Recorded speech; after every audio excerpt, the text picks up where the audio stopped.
João Calvino e George Whitefield.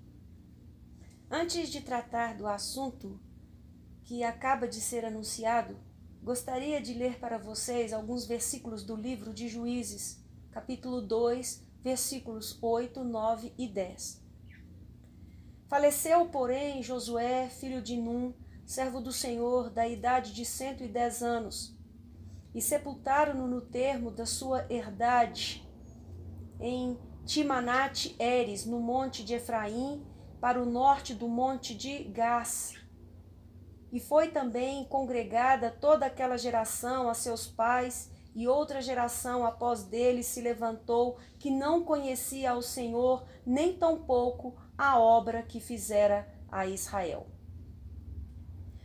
O título da minha palestra precisa de alguma explicação, porque, como foi anunciado, soa muito pretensioso.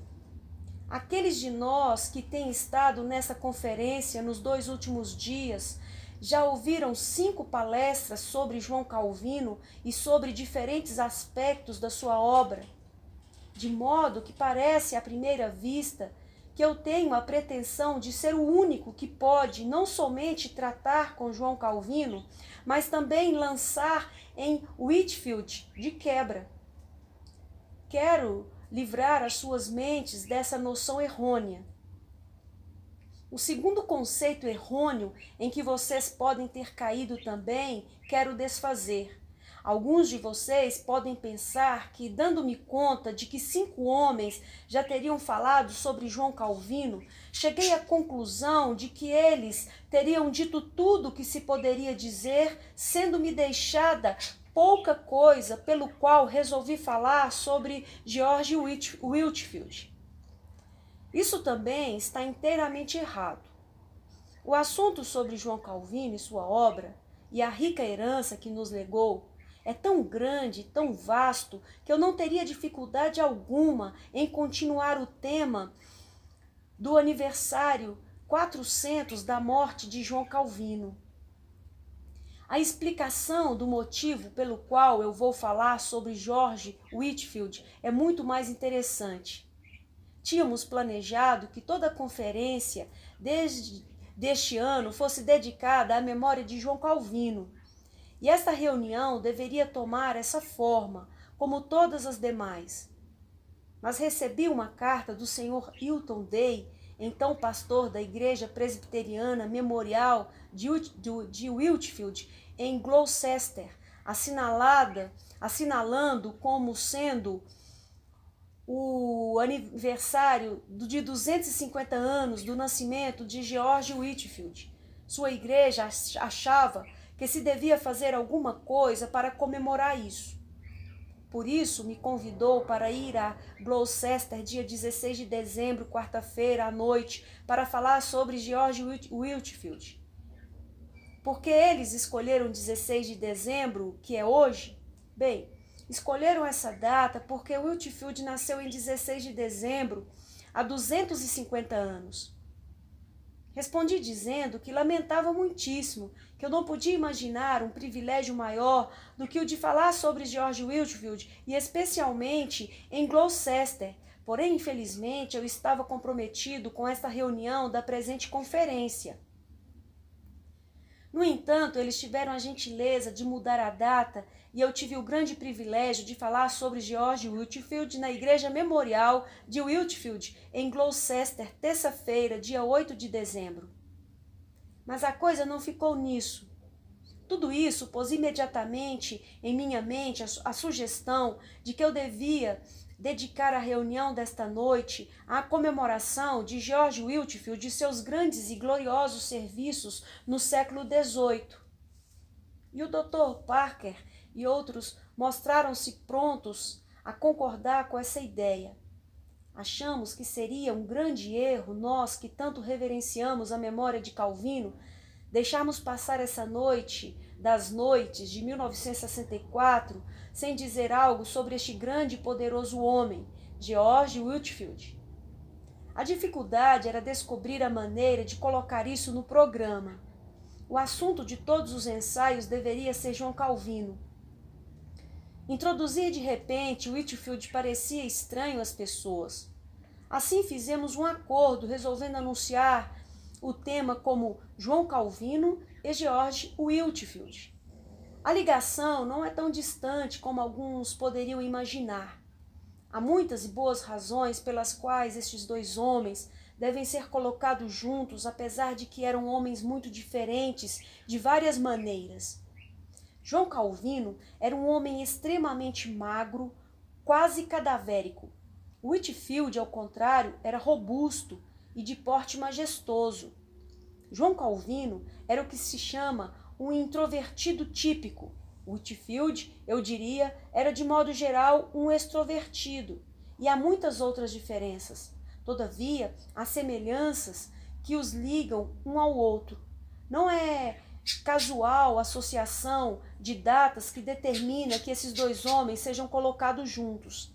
Eis um ponto que eles têm em comum, se pode empregar tal expressão. Ambos eram calvinistas. Deixaremos a coisa assim. O que queremos dizer é que ambos eram paulinistas. Mas tornou-se costume usar o termo calvinista. Qualquer pessoa que conheça algo do século XVIII sabe que os metodistas daquele século se dividiram em dois grupos, em dois campos, em torno das pessoas de George Whitefield e João Wesley. Isso, mormente, em termos desta divergência teológica, pelo menos no início. George Whitefield era um seguidor do ensino de Calvino. Era um homem verdadeiramente reformado em sua doutrina, ao passo que Wesley era arminiano. Daí ocorreu esta divisão. Ora, evidentemente isso liga Whitefield a Calvino. Whitefield permaneceu mais leal aos 39 artigos da Igreja da Inglaterra do que João Wesley. A ênfase desses artigos é calvinista. E Whitefield se apegou a isso enquanto que João Wesley se afastou. E, portanto, foi o principal responsável pela divisão. Assim, Calvino e Whitefield tinham isso em comum. Contudo, eles tinham outras coisas em comum. Ouvimos a noite passada o Dr. Parker falar sobre o zelo de João Calvino e sobre o estupendo volume de trabalho que ele realizou. Foi deveras fenomenal. Todos aqueles comentários, as institutas e todas as cartas e tratados e tudo mais que ele produziu. Como um só homem pôde fazer tudo isso e em acréscimo pregar com regularidade, é-nos espantoso contemplar. Exatamente a mesma coisa é pertinente dizer de Whitefield. Não há homem que tenha trabalhado com maior zelo no reino de Deus do que George Whitefield. Ele e Calvino são muito parecidos nesse aspecto também.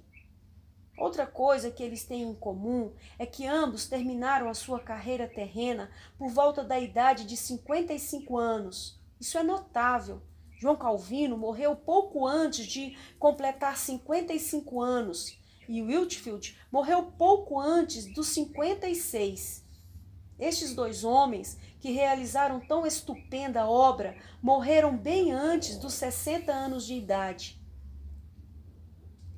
Outra coisa da qual partilhavam em comum, e quero dar ênfase a isso, é que ambos anelavam, talvez mais que qualquer dos seus contemporâneos, pela unidade entre os evangélicos. Nesta conferência, estudamos este ponto com relação a Calvino.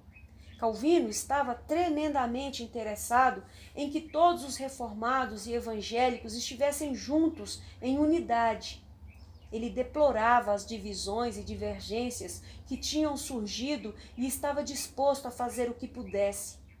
Ele dizia que estava pronto a atravessar 10 mares, se necessário, para comparecer a uma conferência que ajudasse a promover esta unidade entre os evangélicos reformados.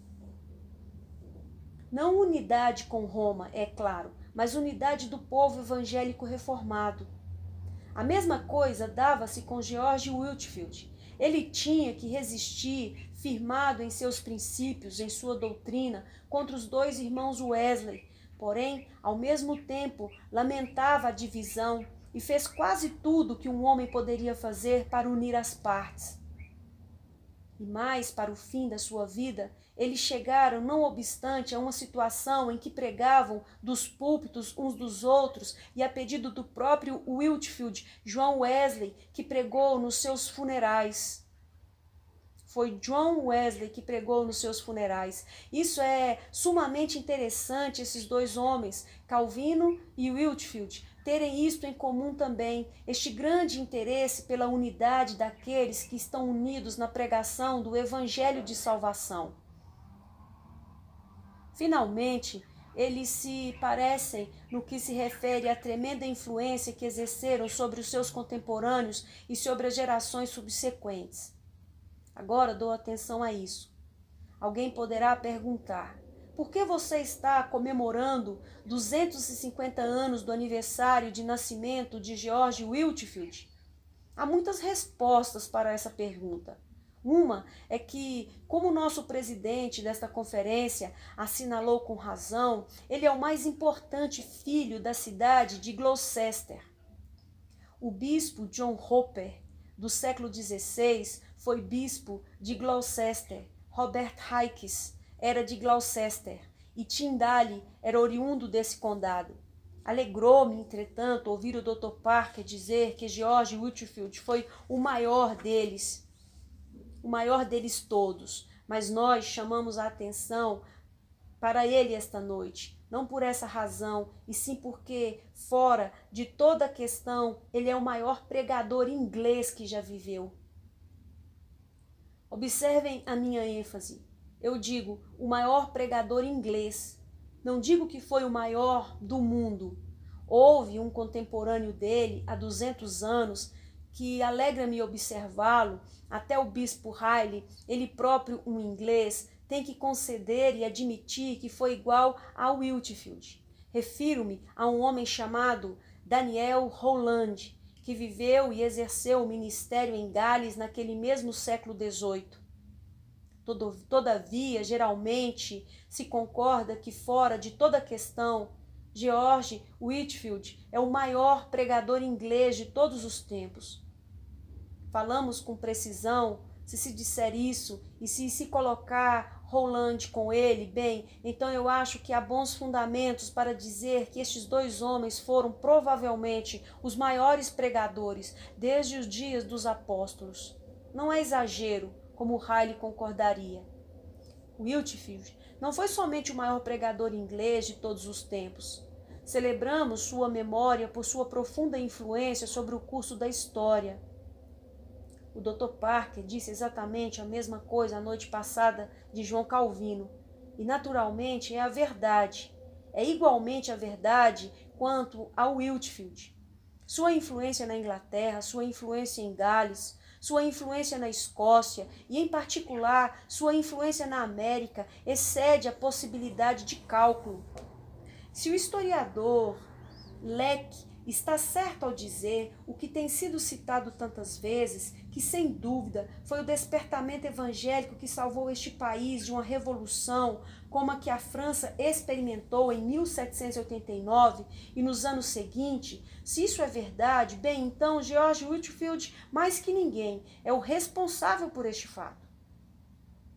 É também por isso que acreditamos que é certo trazer à memória a lembrança deste grande homem, deste grande pregador.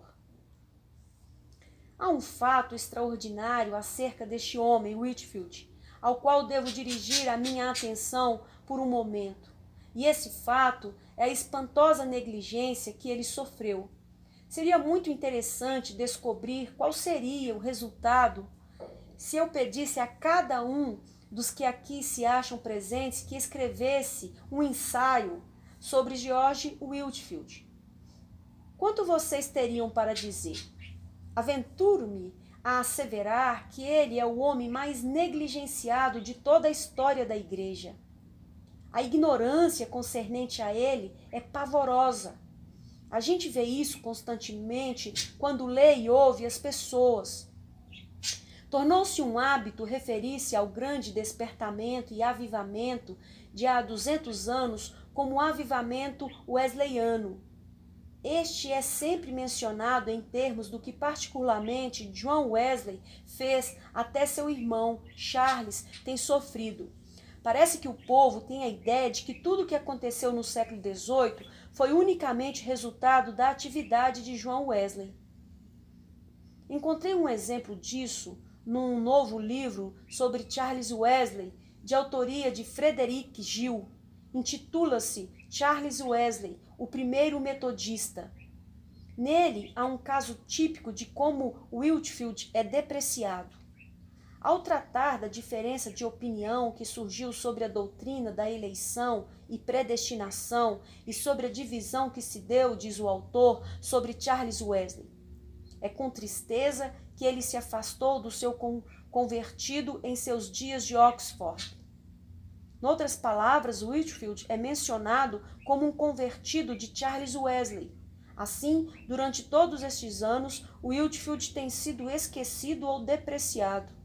Alegra-me poder dizer que os melhores e mais distinguidos metodistas estão muito dispostos a reconhecer isso.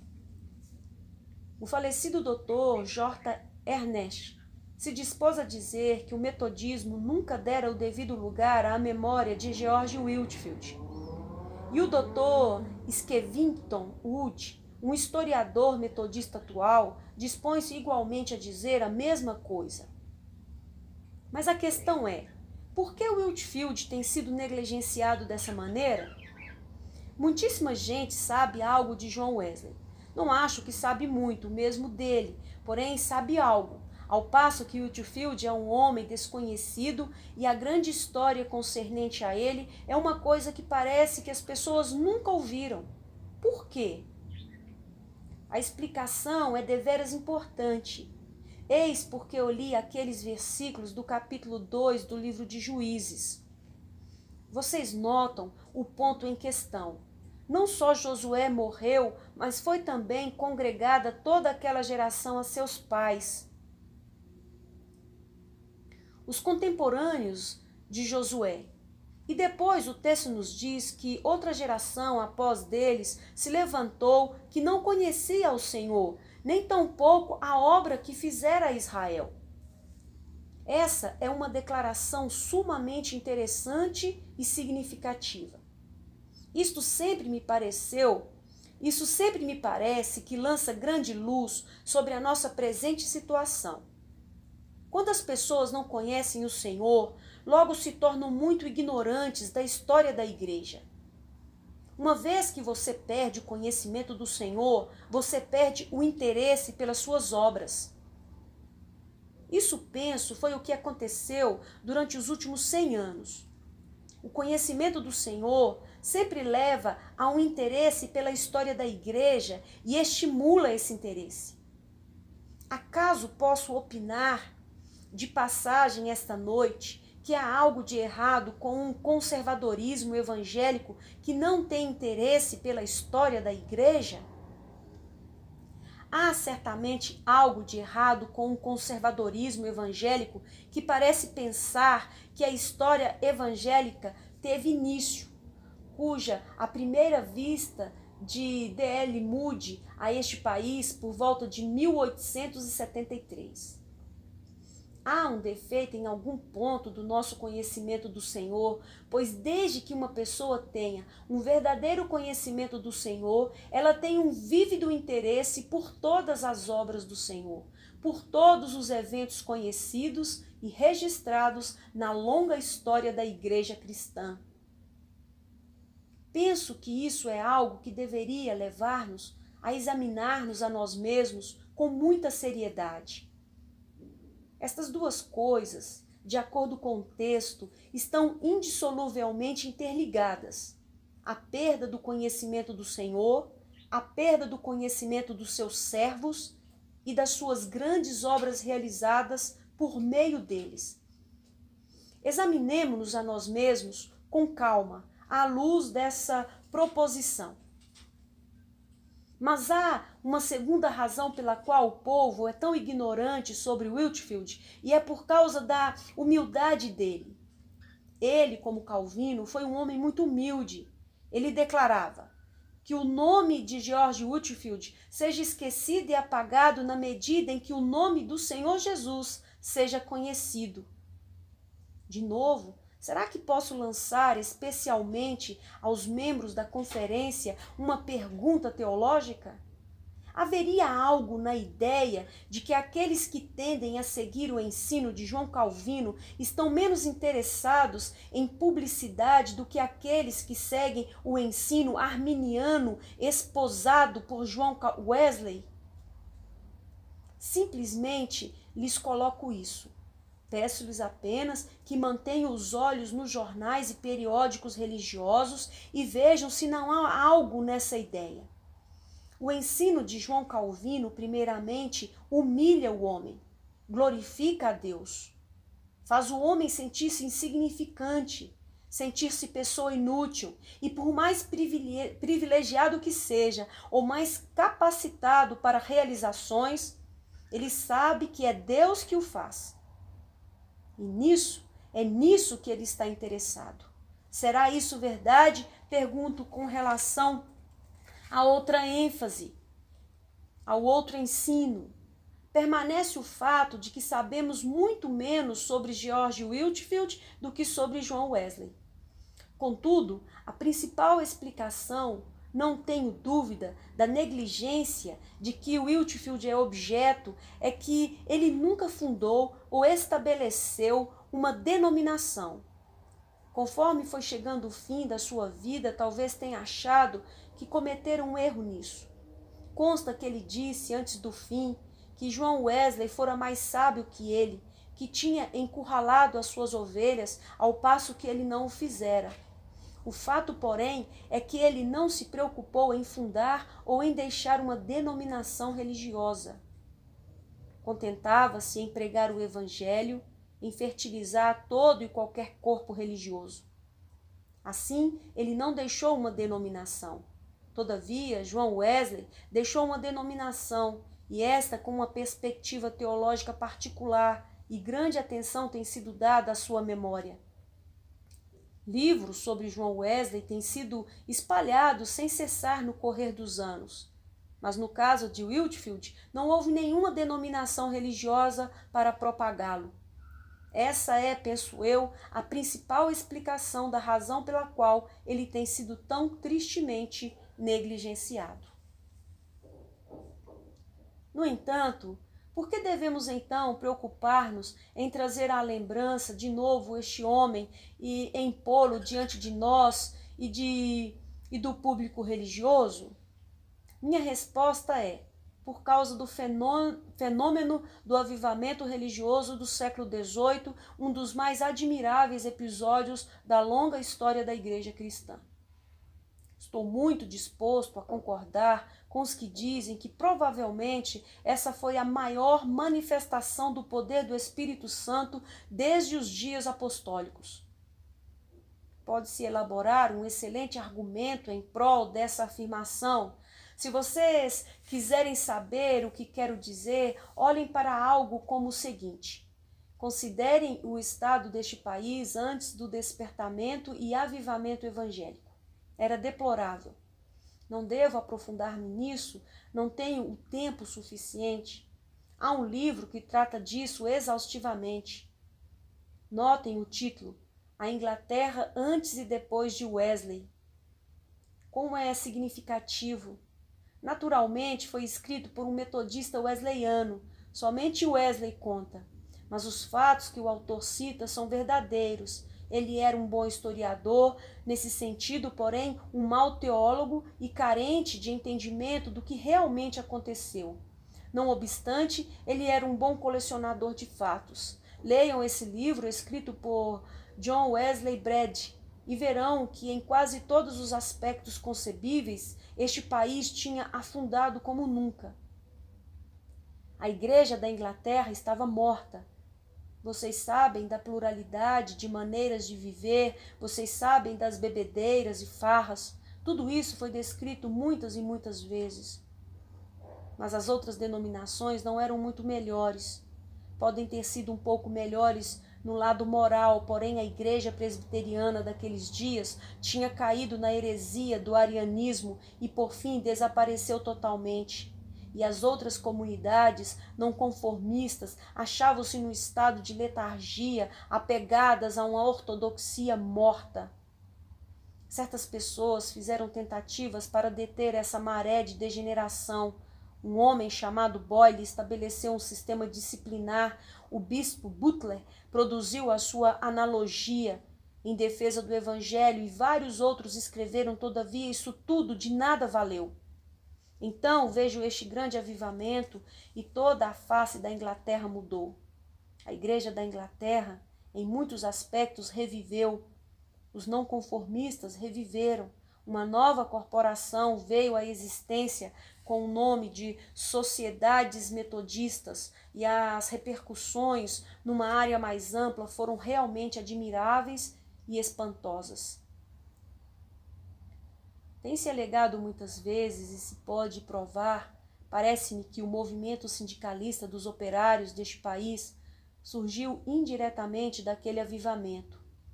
Foi porque homens que antes eram ignorantes e levavam vidas de ébrios embrutecidos foram transformados e nasceram de novo. Eles começaram a compreender a sua dignidade como homens e a exigir educação e melhores condições de trabalho e assim por diante. Daí veio o movimento sindicalista dos operários. Sabemos da conexão entre o movimento pró-abolição da escravatura, dirigido principalmente por William Wilberforce, e esse avivamento. Ele próprio foi um dos resultados desse avivamento e, na verdade, alguns argumentam dizendo que jamais teríamos tido a lei da reforma de 1832 se não fosse esse grande despertamento evangélico. Este é, então, um ponto que assinalo. Essas foram algumas das profundas mudanças produzidas pelo despertamento evangélico. Muito bem, em tudo isso, George Whitefield foi o líder, foi o primeiro. Aí é onde a negligência de que este homem é objeto e a correspondente proeminência exagerada de John Wesley é tão escandalosa. Não me entendam mal, não estou apenas me entregando a uma espécie de controvérsia. Esta é uma questão de pura justiça, de sinceridade e de veracidade. Aí é onde negligenciar o Whitefield é tão errado e tão deplorável, porque em todos os casos que vou apresentar-lhes, George Whitefield foi o primeiro. Ele foi realmente o primeiro a ser convertido. O autor do livro que acabei de citar refere-se a Whitefield como convertido de Charles Wesley, em Oxford. Estes são os fatos. George Whitefield foi convertido em 1735, ao passo que Charles Wesley não foi convertido antes de 1738. Naturalmente, o que aquele autor quer dizer é que, quando Whitefield foi para Oxford, Charles Wesley e alguns outros já tinham dado início ao Clube Santo, e Whitefield foi convidado para ir às reuniões. Entretanto, isso não foi a sua conversão, como eu mostrarei. O primeiro deles a ser convertido na Inglaterra foi George Whitefield em 1735, o mesmo ano em que Howell Harris e Daniel Rowland foram convertidos em Gales. Assim mesmo, ali o primeiro foi ele. Mas depois ele foi o primeiro deles a começar a pregar o verdadeiro evangelho de maneira despertadora. Whitefield começou a fazer isso em 1736. E um dos seus períodos mais grandiosos foi o ano de 1737, ao passo que todos nós sabemos que os irmãos Wesley só começaram a pregar num sentido realmente evangélico depois do mês de maio de 1738. De modo que Whitefield está à frente deles todos em toda a linha. Em 1737, ele estava reunindo grandes multidões aqui mesmo na cidade de Londres, com resultados assombrosos. A seguir, toda a gente sabe que uma das grandes características daquele avivamento foi a pregação ao ar livre. Estes homens pregavam a multidões imensas, a 20.000 pessoas e frequentemente a muito mais. Quem foi o primeiro a pregar ao ar livre? A resposta é sempre a mesma. George Whitefield Foi o primeiro a pregar ao ar livre e teve enorme dificuldade em persuadir tanto João como Charles Wesley a fazerem o mesmo. Ambos eram muito mais conservadores que Whitefield. Ele os precedeu vários meses neste aspecto e exerceu grande pressão sobre eles para persuadi-los a segui-lo. Portanto, vocês veem, ele é o líder, o pioneiro, o primeiro em todos estes aspectos. Ele foi o primeiro também a organizar sociedades religiosas. Ele também foi o primeiro nas obras beneméritas.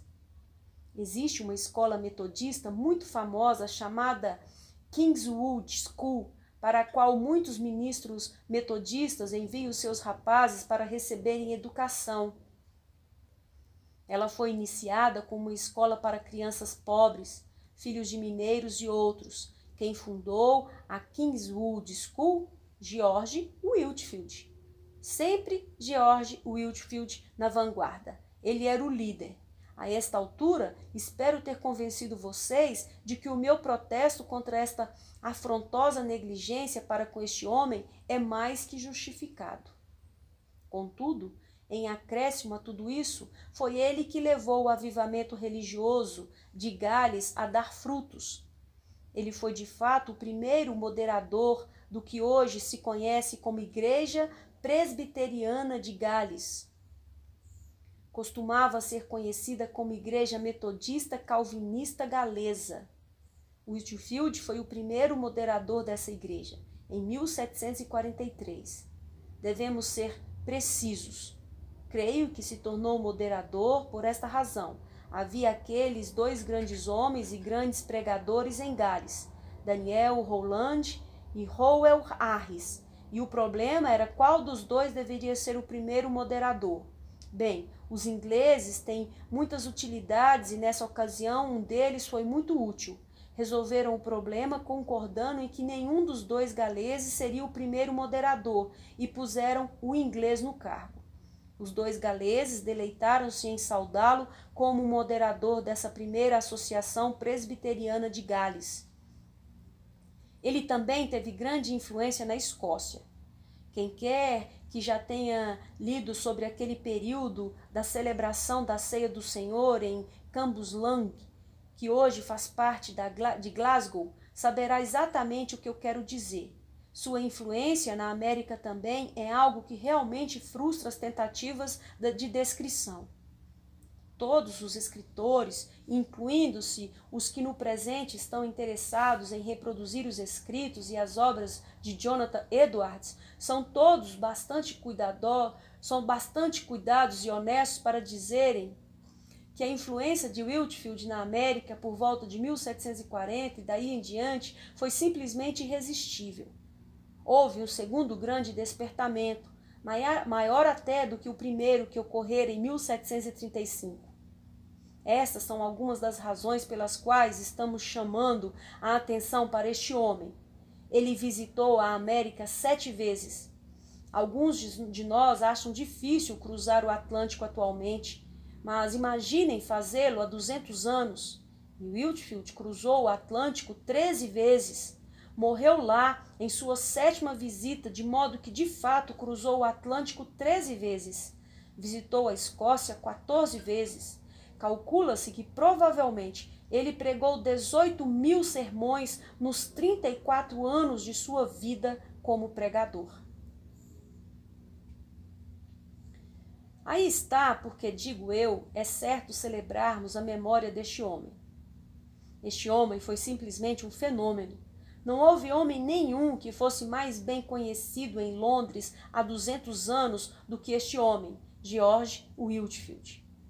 Quais são os fatos a respeito dele? Deixem-me dar um breve sumário a fim de tentar propiciar uma conceituação do fenômeno conhecido como George Whitefield. Como já lhes fiz lembrar, ele nasceu em Gloucester, na estalagem de Sino, em 16 de dezembro de 1714. Muitos dos seus antepassados tinham sido clérigos da Igreja da Inglaterra, porém o seu pai não.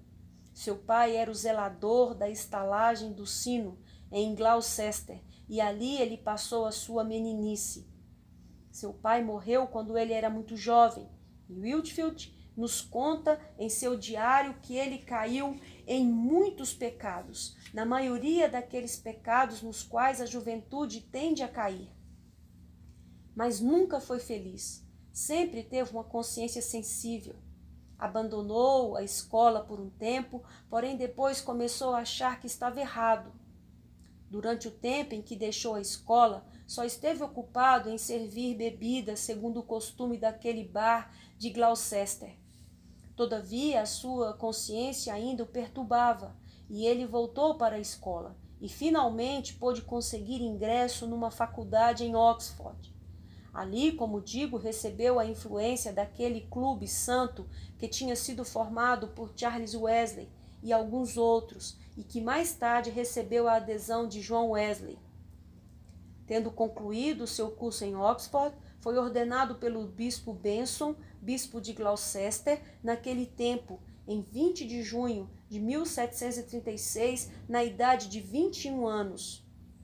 Pois bem, o bispo Benson tinha feito uma regra segundo a qual não ordenaria ninguém com menos de 23 anos de idade, mas tendo ouvido o que ouvira sobre esse moço extraordinário e tendo se encontrado pessoalmente com ele, resolveu quebrar a sua própria regra, pelo que o ordenou, embora ele tivesse apenas 21 anos.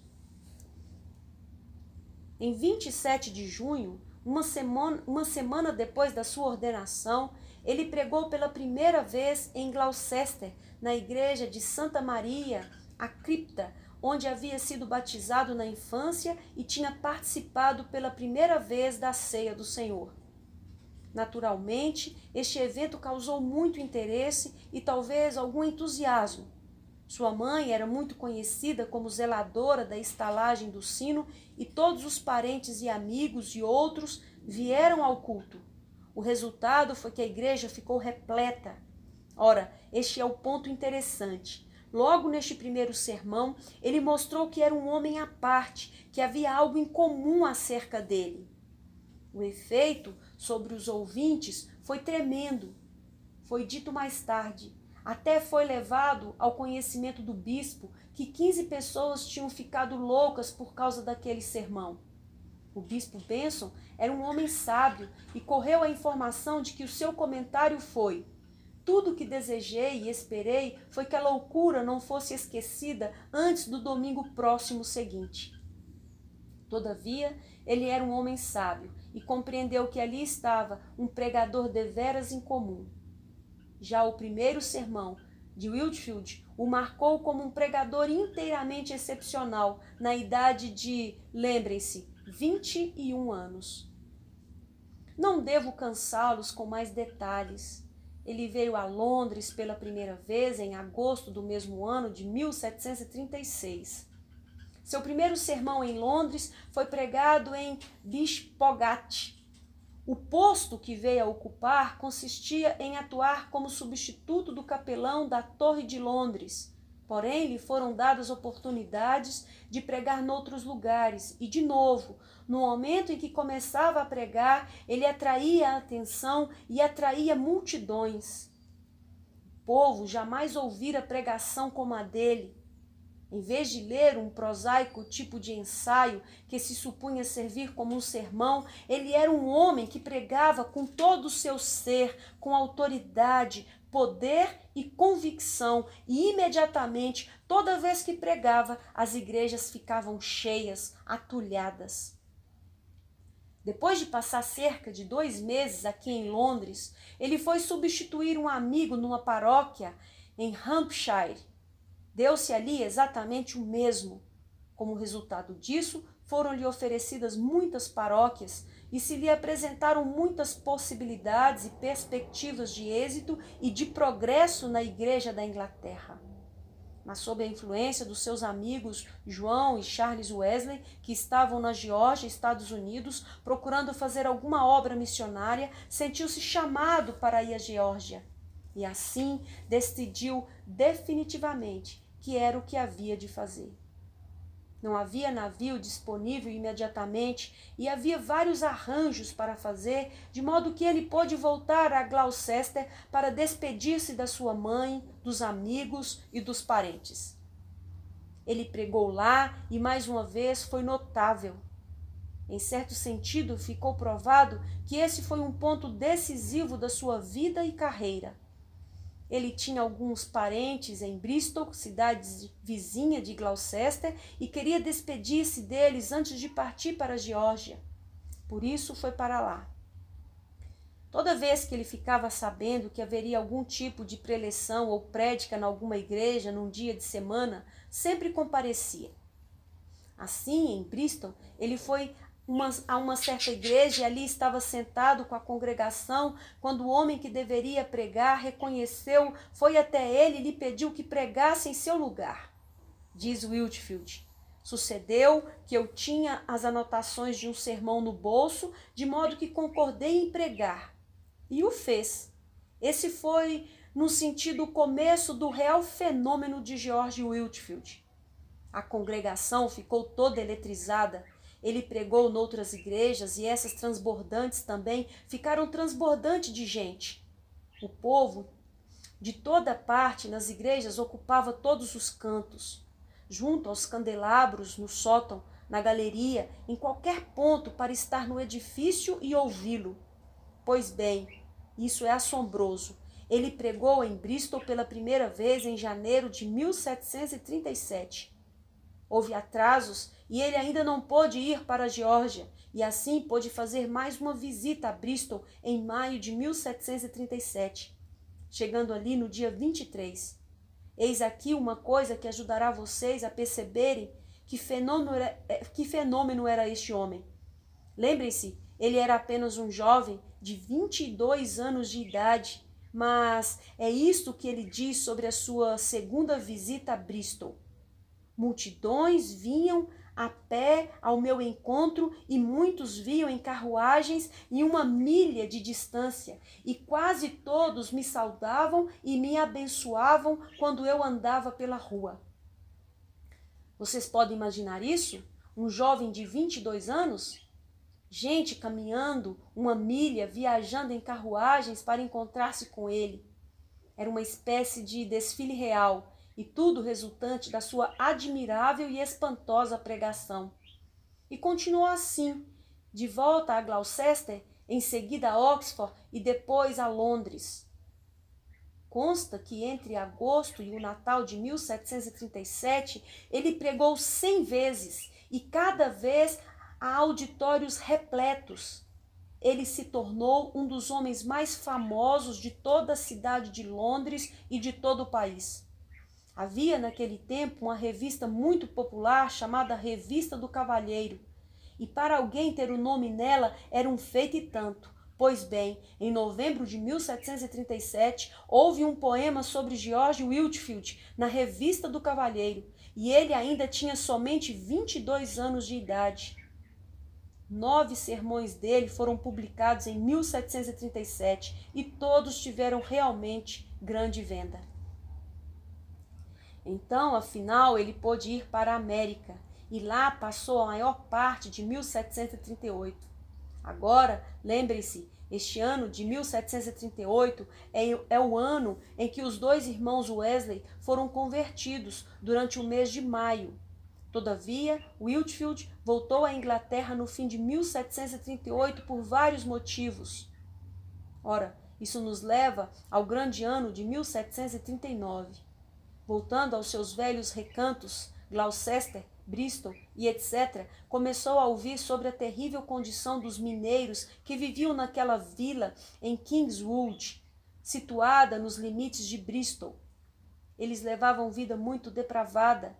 Whitefield preocupou-se com eles. Aqueles homens nunca tinham chegado perto de um lugar de culto, pelo que ele achou que devia ir a eles. E foi um dia e pregou a apenas uns 100 deles. Mas, de novo, o efeito foi tão tremendo que daí em diante ele começou a pregar a pelo menos 5.000 deles por vez.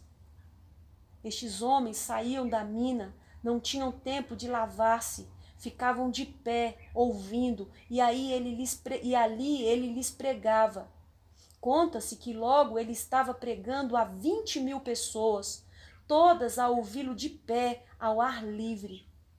E depois disso, como eu disse a vocês, ele influenciou os irmãos Wesley a fazerem a mesma coisa. Entretanto, quando Whitefield voltou da América, viu que se operara uma grande mudança aqui em Londres, na atitude dos clérigos e dos pastores para com ele. Quando partira, estava na crista da onda da popularidade, mas quando voltou, viu que muitas portas estavam fechadas para ele. Por quê? Bem, houve muitas razões para isso. Alguns dos seus convertidos haviam sido um tanto imprudentes, tinham agido de um modo impróprio do evangelho e tinham tornado hostis aos seus próprios clérigos e pastores. Além disso, alguns membros do clero realmente nunca tinham gostado da sua pregação sobre a necessidade absoluta do novo nascimento.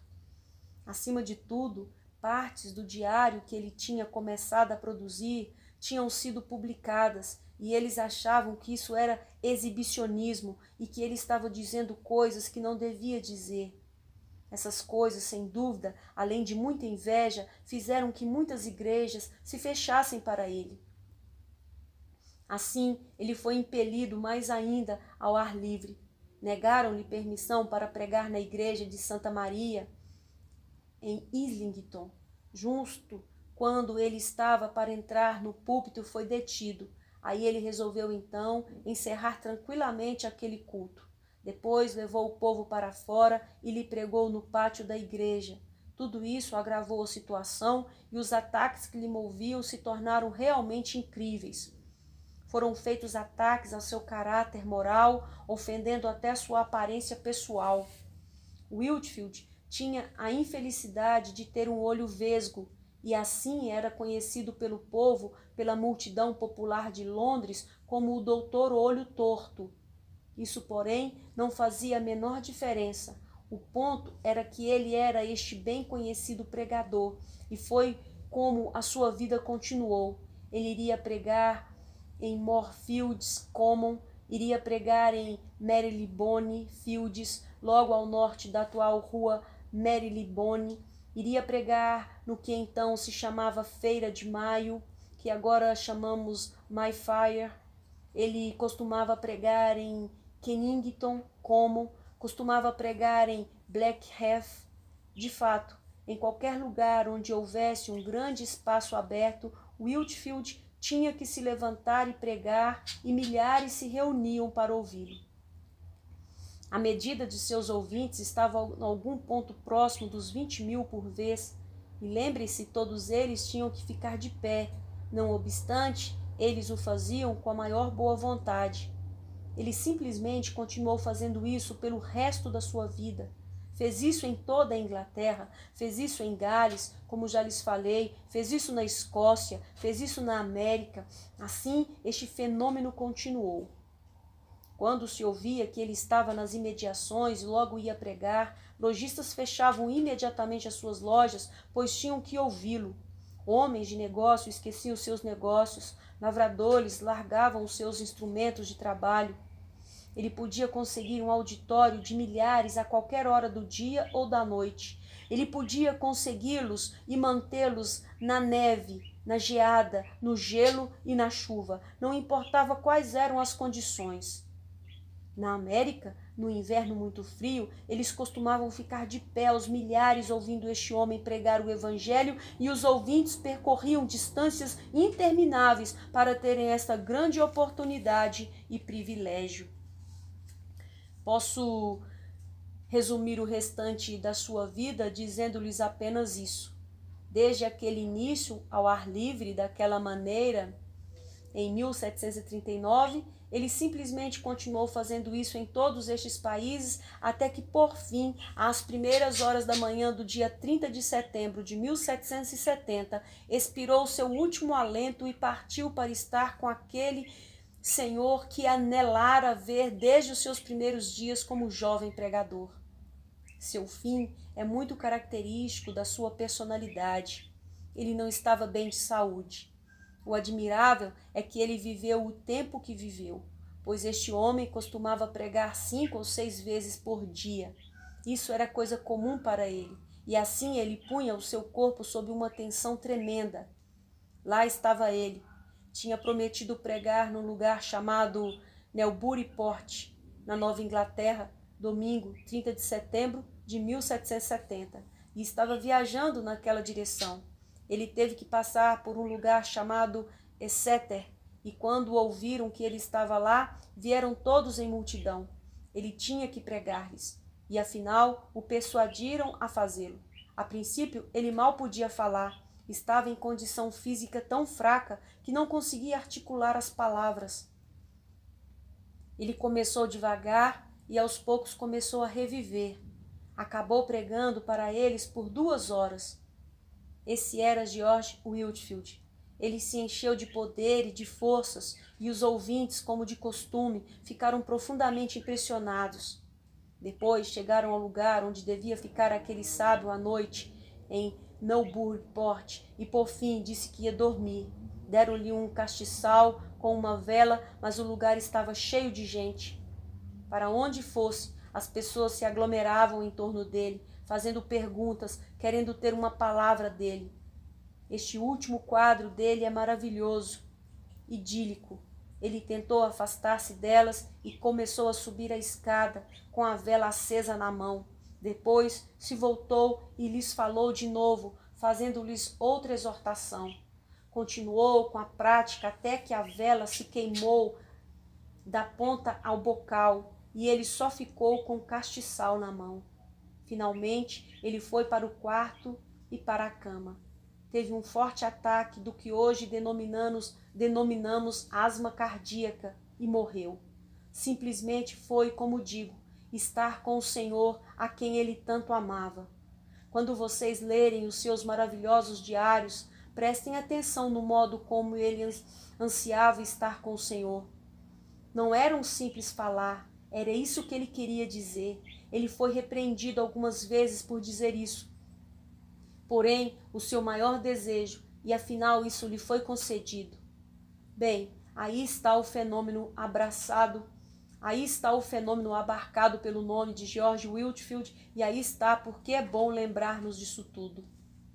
Ali estava um homem capaz de pregar daquela maneira a todas as classes. Havia muitos que o seguiam, dentre os membros da aristocracia daqui de Londres. A condessa de Wintington achava que não havia nenhum homem como ele, como pregador, e costumava abrir as salas de sua grande casa e convidar todos os principais elementos da aristocracia da época para ouvi-lo, e eles se deliciavam ouvindo Whitefield. Ele era o maior desses pregadores que pregavam para a aristocracia. Todavia, como lhes fiz lembrar, ele era também o maior pregador para os mineiros, o maior pregador para as multidões de Moorfields, Kennington Common e de onde mais acontecia ele estar. Ele podia pregar igualmente bem às crianças do orfanato. Que homem estupendo e admirável ele era! Ele também era supremo na questão de coletar dinheiro. Ele fundou um orfanato na Geórgia e o custo para mantê-lo era muito grande. Assim, ele se acostumou a pregar um sermão e depois levantar uma coleta. Costumava conseguir enormes coletas de dinheiro e com esse dinheiro também costumava ajudar quem quer que estivesse em necessidade, qualquer pessoa pobre, todo aquele que estivesse em dificuldade. Toda a Inglaterra falava dele. Sempre se sabia quando ele estava em Londres, e ele atraía gente de todas as classes ou de todas as camadas da sociedade. Qual a explicação desse fenômeno? É-nos muito difícil concebê-lo, não é? Estamos vivendo dias muito pobres. Que século foi o século XVIII? Eis aí o fenômeno. Qual a explicação? Permitam-me tentar uma espécie de análise. Comecemos com o homem propriamente dito. O homem natural era muito interessante. Quando menino é descrito como esperto, hábil e muito cativante. Mas o que havia de mais notável quanto a ele era o seu dom de oratória. Ele mostrou isso quando era menino. costumava imitar os pregadores na estalagem. Era um ator nato e tinha elocução maravilhosa. O homem nasce orador. Não se pode fazer oradores. Ou você é orador ou não é. E esse homem era um orador nato. Ele não podia evitar isso. Ele sempre era bom na declamação de trechos de dramas de Shakespeare. Na escola sempre lhe davam um papel, ou se era feito um discurso às pessoas notáveis da cidade de Gloucester, ele era o rapaz escolhido por sua admirável elocução e pela facilidade e graça com que fazia tudo. Era um orador nato e, como todos os oradores, era caracterizado pela grande liberdade e propriedade dos seus gestos. O pedante João Wesley não era orador e às vezes tendia a criticar George Whitefield neste aspecto. Lembro-me de haver lido no diário de Wesley sobre como sucedeu que uma vez ambos estiveram em Dublin ao mesmo tempo e como João Wesley foi ouvir Whitefield. Em seu relato do culto, Wesley se refere aos gestos do pregador, dizendo que lhe pareceu que Whitefield se assemelhava a um francês lutando boxe. O que ele quis dizer é que Whitefield tendia a falar tanto com as mãos como com os lábios e a boca. Entretanto, isso é oratória. Um dos maiores oradores de todos os tempos foi Demóstenes. Um dia alguém perguntou a Demóstenes: qual é a primeira grande regra da oratória? E Demóstenes respondeu: a primeira grande regra da oratória é movimento. A segunda grande regra da oratória é movimento. E a terceira grande regra da oratória é movimento. O orador não move somente os lábios e a língua, todo o seu corpo está envolvido. Movimento. Vivemos maus dias, nada sabemos de oratória. George Whitefield era um orador nato. Vocês ouviram o que se conta que David Garrick disse? David Garrick era o principal ator naquele tempo e toda vez que tinha oportunidade sempre ia ouvir Whitefield. Ele não estava muito interessado no evangelho, estava mais interessado na elocução, nos gestos e assim por diante. Conta-se que Garrick disse que daria 100 guinéus se pudesse dizer como George Whitefield dizia, e outra pessoa disse que se sentiria completamente feliz se pudesse pronunciar a palavra Mesopotâmia como Whitefield a pronunciava. Tenho uma autoridade maior ainda para citar. Um dos maiores homens de meados do século XVIII foi Bolingbroke. Era um homem hábil, culto, um homem do mundo, homem muito sábio e outra vez alguém que estava interessado na oratória e na elocução. Bolingbroke disse que Whitefield, a quem ouvira muitas vezes, que ele tinha maior eloquência imponente do que qualquer homem que já ouvira. Ele tinha ouvido todos os maiores oradores políticos e estadistas e outros tipos de orador também. Ele colocou Whitefield no topo da lista, qualificando a sua oratória como a maior eloquência imponente que já ouvira. Em acréscimo a isso tudo, Whitefield tinha uma natureza calorosa e compassivamente expansiva. Aí está o homem natural. Contudo, isso não explica o fenômeno que era George Whitefield. Pensemos agora no espiritual. Aí está a explicação. Será que posso expressar isso de maneira crua e quase ridícula? Deus sabe o que faz e quando ele escolheu este homem, George Whitefield, a quem deu esses dons naturais, sabia o que estava fazendo. George Whitefield passou por uma extraordinária conversão. Foi um processo longo e penoso. Houve muitos passos. Como já lhes fiz lembrar, a consciência dele o perturbava na meninice, na juventude, e quando foi para Oxford não participou das várias festas para as quais era convidado. Ele era muito sério. Depois ele frequentou as reuniões do Clube Santo e ficou mais sério ainda. Os membros desse clube praticavam boas obras. Tinham dias de jejum, visitavam as prisões. Mas nada disso o ajudou de fato.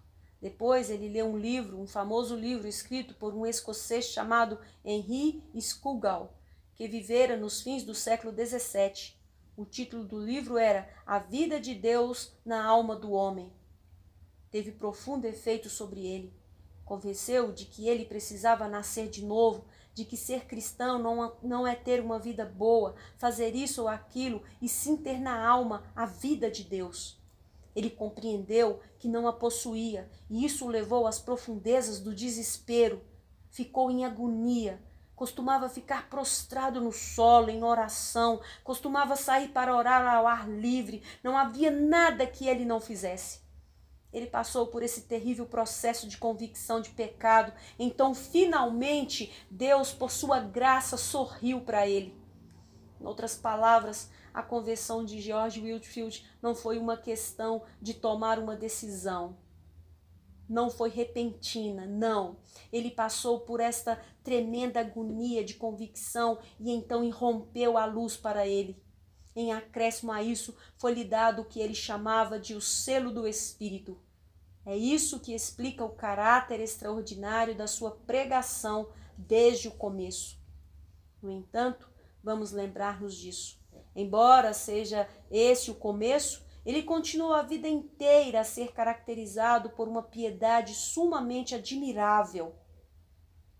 A vida de oração desse homem faz com que todos nós fiquemos envergonhados e muitas vezes me fez sentir que não sei absolutamente nada dessas questões. Já me referi à humildade e santidade de Whitefield. Nada mostra isso mais claramente que o modo como ele ficava apavorado com a ideia de pregar. Apesar de haver sido treinado para o ministério e de já ter chegado o tempo de sua ordenação, pregar o amedrontava. Ele considerava essa tarefa muito sagrada, e quem era ele para entrar num púlpito e pregar? Por ele, fugiria para 1000 milhas de distância para não pregar. Tal era a sua maneira de ver isso tudo, e tal era o seu conceito de si próprio e da sua indignidade pessoal, que dava muito trabalho persuadir George Whitefield a entrar num púlpito e pregar. Irmãos, não haveria uma lição aí para alguns de nós? Ele detestava também notícias pela imprensa e sempre ficava aborrecido quando as recebia. Em outras palavras, ele era um homem extraordinariamente humilde e piedoso. João Wesley lhe paga o tributo de dizer que achava que só conhecer um homem que se igualava a Whitefield em santidade, e concebivelmente achava que este homem era um pouco maior, não tinha certeza, e esse homem era John Fletcher. Mas João Wesley dizer isso no fim da vida de Whitefield e em vista de tudo o que acontecera entre eles é um tremendo tributo à santidade e piedade de Whitefield. Já dei ênfase ao seu zelo. Quero também dar ênfase ao seu espírito fraternal e ao elemento de universalidade que o caracterizava. Lembrei a vocês no início que ele, como Calvino, tinha muito interesse pela verdadeira unidade evangélica. Nada havia de pequeno quanto a esse homem, nada havia de estreito quanto a ele. Ele tinha opiniões fortes, estava disposto a divergir dos seus grandes amigos, João e Charles Wesley, sobre questões doutrinárias e a resistir a eles. Todavia, isso não fez dele uma pessoa rígida e estreita, não fez dele um homem de um pequeno partido. Não, posso provar isso. Na Escócia, por exemplo, os 2 irmãos Erskine, Ralph e Ebenezer, que tinham saído por ocasião da primeira secessão, e com muito bons fundamentos para isso, tentaram persuadir Whitefield a pregar somente para eles na Escócia. Contudo, ele não quis. Disse ele, se há homens na igreja da Escócia que creem no Evangelho e que estão dispostos a abrir as portas para a minha pregação do Evangelho, eu o farei. Ele não queria ficar amarrado aos Erskine, e ele pregou para os ministros da igreja da Escócia, como lhe fiz lembrar, em Glasgow, em Cambuslang, em Edimburgo e em vários outros lugares. Pois bem, Tudo isso era resultado do Espírito de Deus nele. O amor e o espírito de fraternidade, a grandeza de coração, o desejo de que todos os que têm realmente um evangelho bíblico para pregar sejam um e trabalhem juntos. Aí está o homem, pois. Permitam-me dizer apenas uma palavra sobre a sua mensagem. Ele mesmo a descreveu como sincera, ele a descreve como franca. Ele sempre foi direto. Ele pregava sobre o quê? Um dos seus grandes temas era o pecado original. Ninguém podia expor a condição do coração natural, não regenerado, mais poderosamente do que George Whitefield. A seguir, outro grande tema era a regeneração. Ele próprio afirma que o seu sermão sobre a natureza e a necessidade do novo nascimento em Cristo deu início ao despertamento em Londres, Bristol, Gloucester e Gloucestershire. Ele mesmo estava convencido de que foi o seu famoso sermão sobre esse tema que realmente ocasionou o grande despertamento. Esse era o seu tema principal. Outro tema proeminente em sua pregação era este. Ele cria nas impressões internas, diretas, imediatas, feitas pelo Espírito Santo no homem. Pois bem, Jonathan Edwards censurou a respeito disso. Há uma história muito interessante nas memórias de Jonathan Edwards sobre uma vez Edwards e outros falaram com Whitefield a respeito disso. Diz Edwards: tentei falar com ele sobre esta questão da ênfase que ele dá às impressões internas.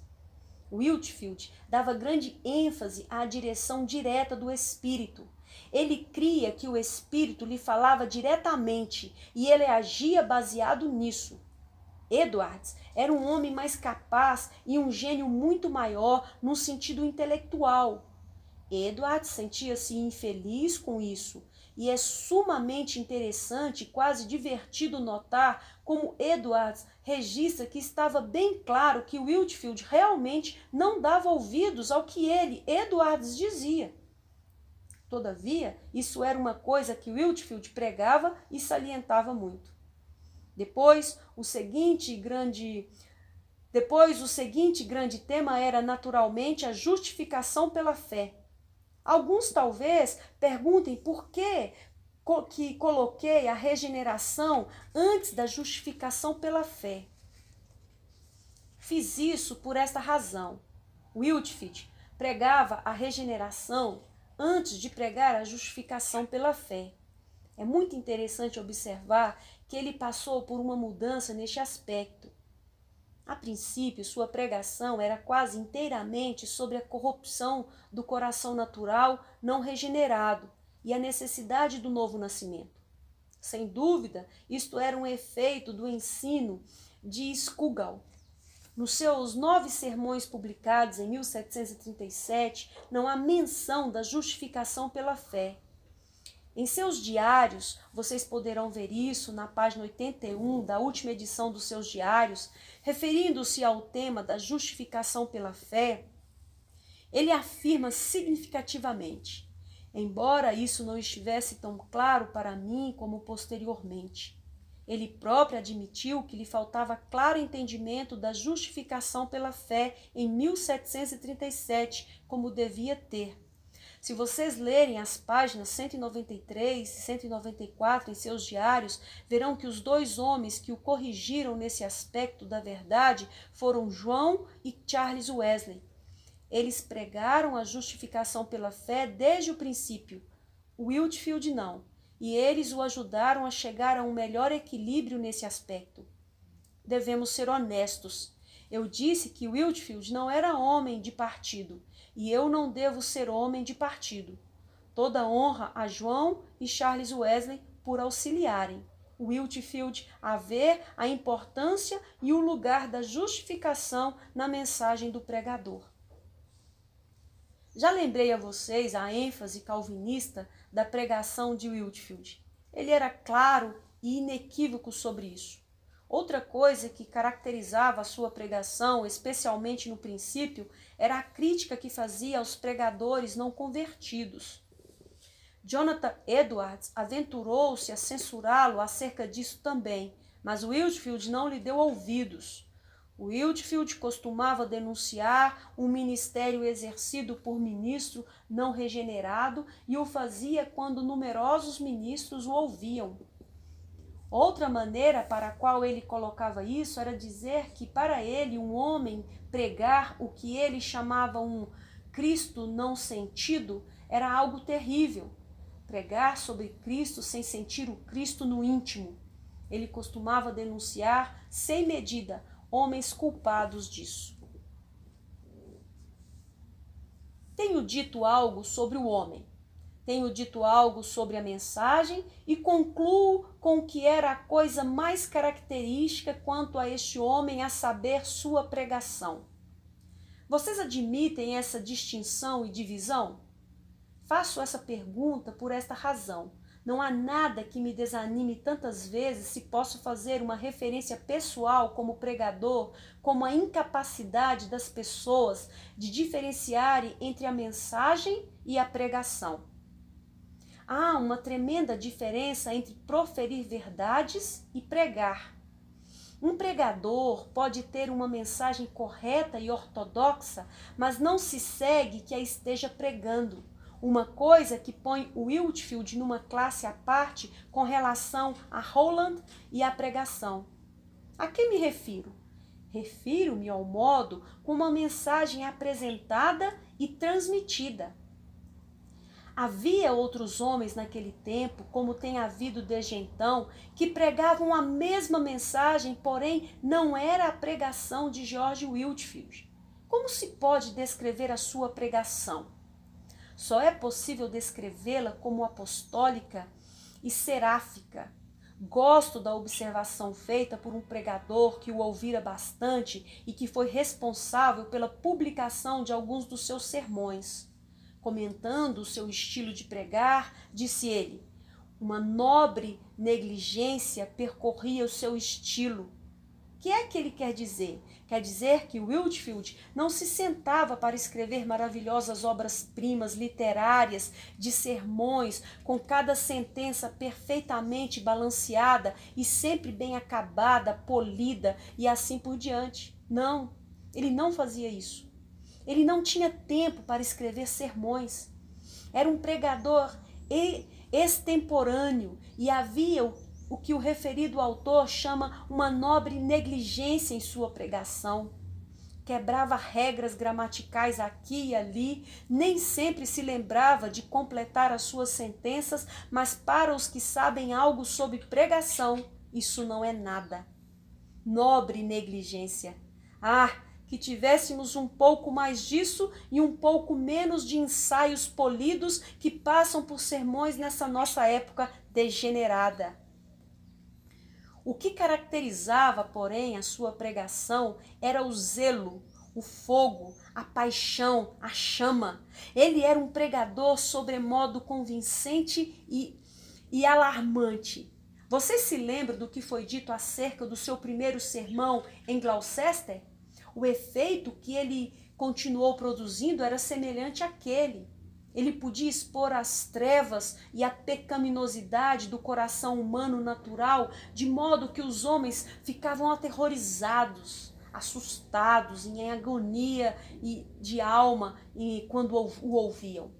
Não obstante, isso era acompanhado por uma ternura, um amor e uma capacidade de derreter coração que era irresistível. Isso é pregador. Gosto do comentário que o próprio Whitefield fez sobre esta questão de pregar. Um dia lhe pediram uma cópia do sermão que ele tinha pregado para publicá-lo e esta foi a sua resposta. Não faço objeção, disse ele, se vocês imprimirem com ele o relâmpago, o trovão e o arco-íris. Não se pode pôr a pregação na imprensa fria, é impossível. Pode-se pôr o conteúdo do sermão, não porém a pregação. não se pode pôr o relâmpago, não se pode pôr o trovão, o rimbobar do trovão, o brilho do relâmpago, não se pode capturar o arco-íris. Tudo isso está na palavra, no movimento e em tudo que diz respeito ao pregador. Não se pode pôr isso na imprensa. É por isso que quando as pessoas leem os sermões de Whitefield, muitas vezes dizem, não posso entender isso. Como é que um homem que produziu sermões como este pode ter sido tal fenômeno, tão maravilhoso pregador? Se vocês disserem isso alguma vez, estão revelando a sua ignorância do que significa pregar. Não se pode pôr a pregação no papel. Eu defendo a ideia de que esse tem sido um dos nossos grandes problemas desde meados do século passado ou até antes. A impressão de sermões, a impressão de tudo que é falado pode ter um efeito devastador sobre a pregação como tal.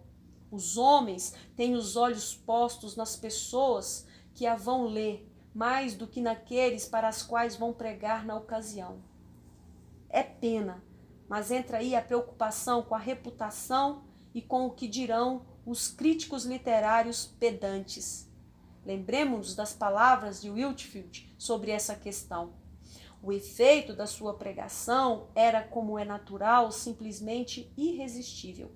Ele nos conta que o que observara no passado nos pobres mineiros de Kingswood. Esses homens tinham acabado de sair das minas e tinham os rostos negros de pó de carvão quando se postaram para ouvir Whitefield.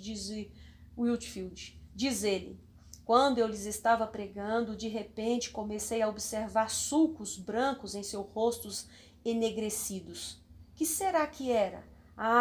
Lágrimas corriam pelas suas faces, fazendo sulcos na sujidade do pó de carvão. Isso é pregação. Esses pobres homens que nada sabiam de doutrina, que de nada sabiam, exceto do pecado, que viviam só nas bebedeiras e mesmo na devassidão, ao ouvirem essa estupenda pregação da palavra de Deus, choraram, derramando copiosas lágrimas. Vejam como isso é descrito pelo autor do grande hino que começa com as palavras: grandioso Deus, que operas maravilhas, todos os teus caminhos incomparáveis são sublimes e divinais. O próprio Samuel Davis também era um admirável pregador e um grande intelecto. Ele estivera num avivamento na América naquele mesmo século.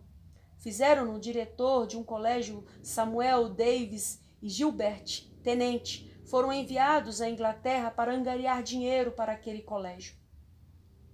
Chegaram depois de uma viagem terrível, durante a qual pensavam que iam naufragar, vezes sem conta.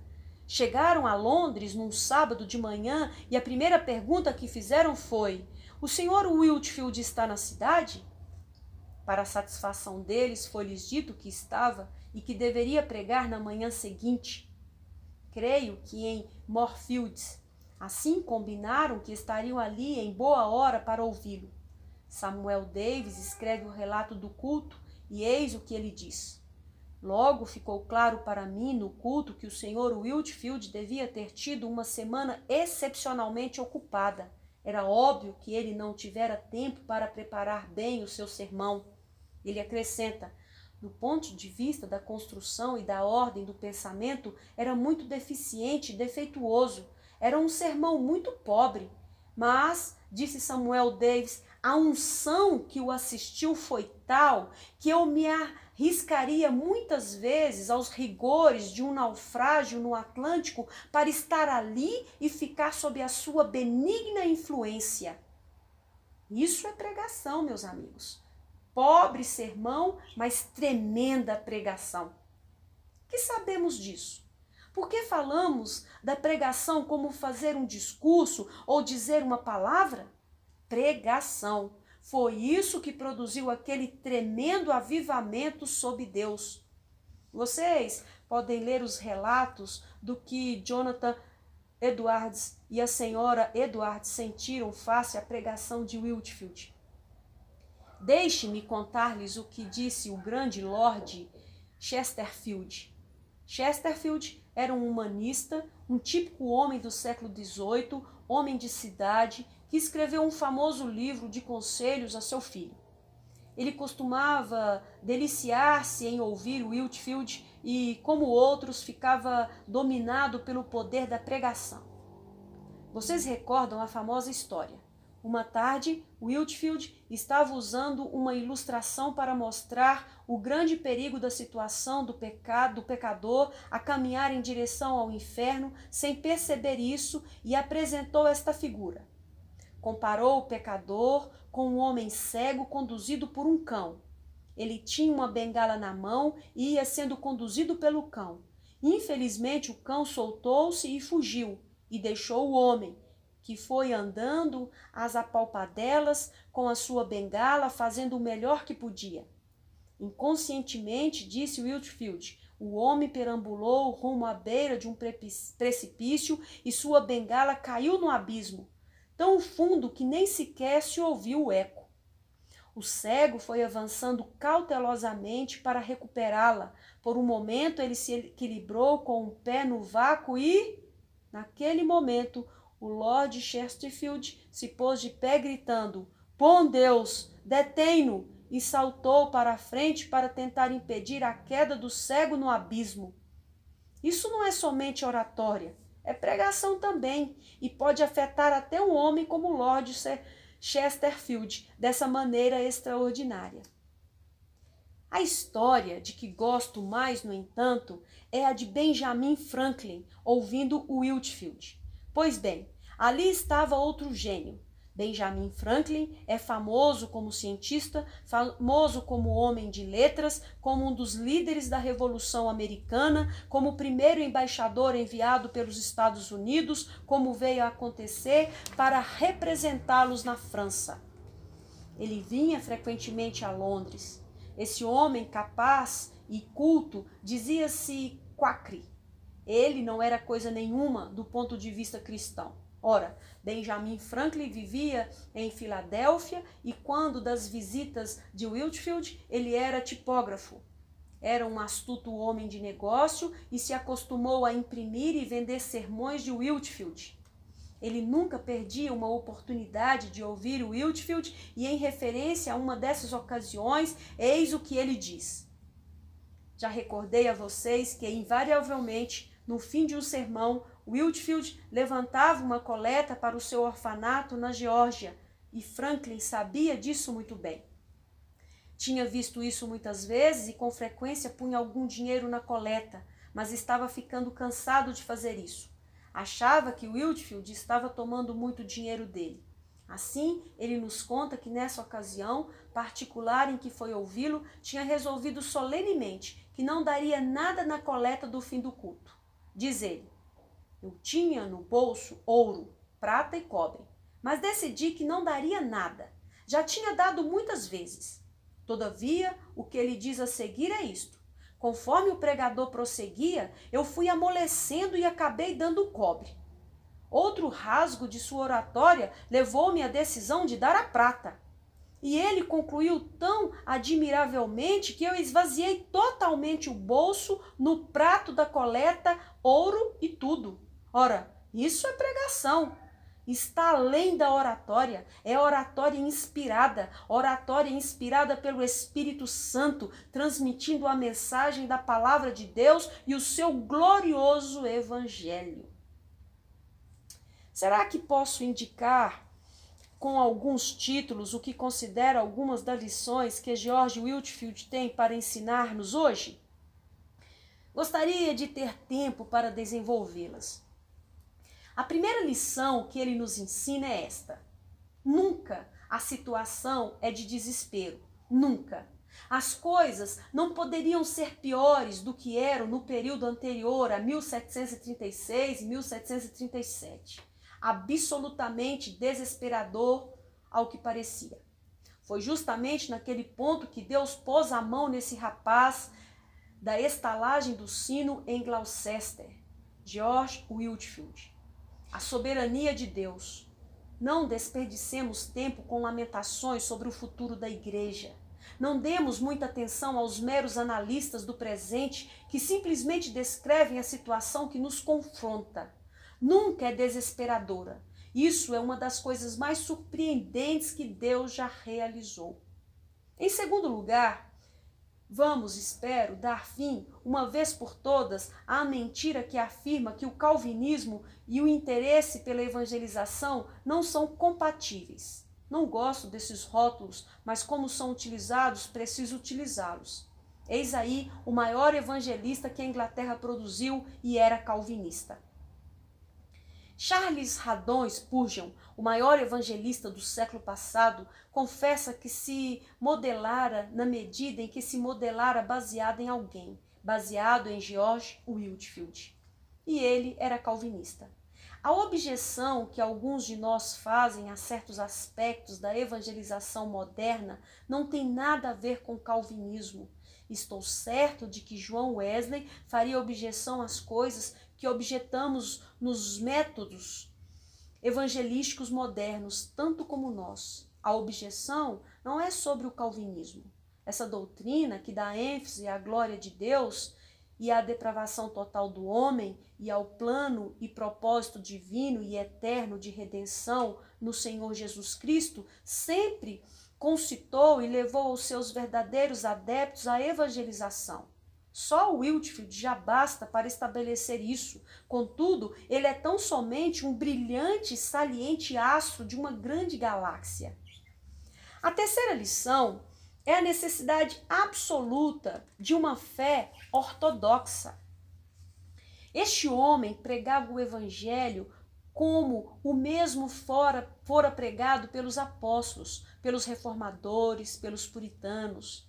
Ele viveu os puritanos e seus escritos, às vezes até pregava sermões deles, quando muito pressionado. Wesley disse mais de uma vez que vira Whitefield claramente pregando Matthew Henry.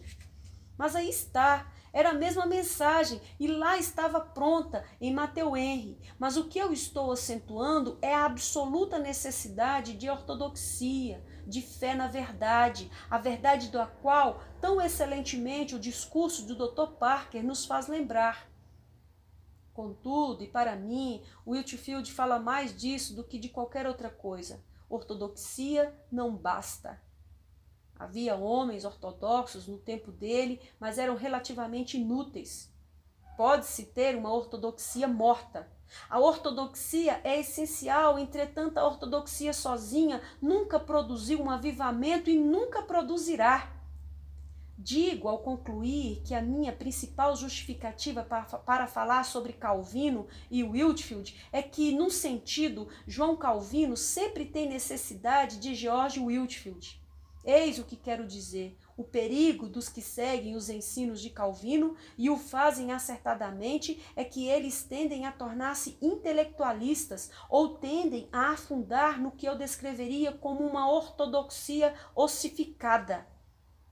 E isso não tem valor nenhum, meus amigos. É necessário o poder do Espírito sobre ela. Expor a verdade não é suficiente, tem que ser exposta em demonstração do Espírito e de poder. É isso que esse poderoso homem ilustra de maneira tão gloriosa. Ele era ortodoxo, mas o que produziu o fenômeno foi o poder do Espírito nele. Diz ele que já em sua ordenação sentia algo, como se tivesse recebido uma comissão do próprio Espírito. Ele sempre estava cônscio disso. Onda após onda do Espírito vinha sobre ele. Nunca homem algum conheceu mais do amor de Cristo do que esse homem. Às vezes, o amor de Cristo o dominava, quase o esmagava fisicamente, banhava-se em lágrimas por causa disso. Este poder do Espírito é essencial. Devemos ser ortodoxos, porém, não nos permita Deus descansar nem mesmo na ortodoxia. Devemos buscar o poder do Espírito que foi dado a George Whitefield. Isso nos dará uma compaixão pelas almas e um interesse pelas almas e nos dará zelo e nos habilitará a pregar com poder e convicção a todas as classes especiais de homens. Outra coisa, e esta é muito importante hoje, Ele dava grande crédito ao valor das sociedades religiosas. Existiam várias sociedades religiosas nos primeiros dias de Whitefield, as quais tinham começado no século anterior, e ele foi grandemente ajudado por elas. Seu primeiro sermão, naquele domingo, 27 de junho de 1736, em Gloucester, foi de fato sobre o valor de uma sociedade religiosa. Digo isso para animar os pequenos grupos de evangélicos, por quem dou graças a Deus e que eu conheço em diferentes partes deste país hoje, que se reúnem, alguns todas as semanas, alguns uma vez por mês, para estudar as Escrituras e orar juntos e para conversar sobre as coisas de Deus. Whitefield acreditava no inestimável valor das sociedades religiosas. Contudo, principalmente, devo concluir isto à luz do que estive dizendo e por todas as demais razões. Whitefield, creio eu, está nos chamando de volta à pregação. Espero não ser mal entendido, mas nada pode substituir a pregação. Sou um grande crente na leitura. Muito do meu maior prazer eu desfruto na leitura. Todavia, a leitura não é um substituto da pregação. E ler um sermão e ouvi-lo pregado não são a mesma coisa. Graças a Deus, o Espírito pode usar um sermão escrito, porém não se compara com um sermão pregado. Há um real perigo hoje de que as pessoas pensem que a leitura apenas já basta, ou ouvir um sermonete pelo rádio ou pela televisão. Não, precisamos da liberdade do Espírito, precisamos do relâmpago, do trovão e do arco-íris. Não poderemos consegui-los nos livros e não poderemos consegui-los em nossos programas controlados e cronometrados que essas agências modernas oferecem. Não. Quando vier o Espírito, os programas serão esquecidos, o tempo será esquecido, tudo será esquecido, exceto Deus em sua glória e minha alma e este bendito Salvador. Que é que Whitefield nos ensina acerca do tema da pregação? O tema era: pela graça sois salvos, por meio da fé, e isso não vem de vós, é dom de Deus. Essa era a gloriosa mensagem da pregação do século XVIII. Queira Deus chamar-nos de volta para a pregação. Não meramente uma exposição mecânica de crenças corretas, mas oremos a Deus rogando-lhe que nos conceda o seu Espírito para que, embora talvez nunca nos tornemos e que nunca nos tornaremos, é certo, pregadores no sentido em que George Whitefield foi. Bem, que de qualquer forma sejamos capazes de pregar em demonstração do Espírito e de poder. Não se espera que sejamos imitadores, porém ouçamos esse homem quando ele nos convoca para uma viva percepção desta verdade e para sermos cheios do Espírito do Deus vivo, para que com tudo o que somos anunciemos as riquezas e as glórias da sua graça. Estou certo de que todos nós damos graças a Deus pela memória de tal homem. Conceda-nos, Deus, graça para nos examinarmos a nós mesmos, para examinarmos o nosso ministério e queira Ele criar dentro de nós um anseio e um desejo de ver a manifestação da sua destra de novo neste país, um poderoso avivamento da religião.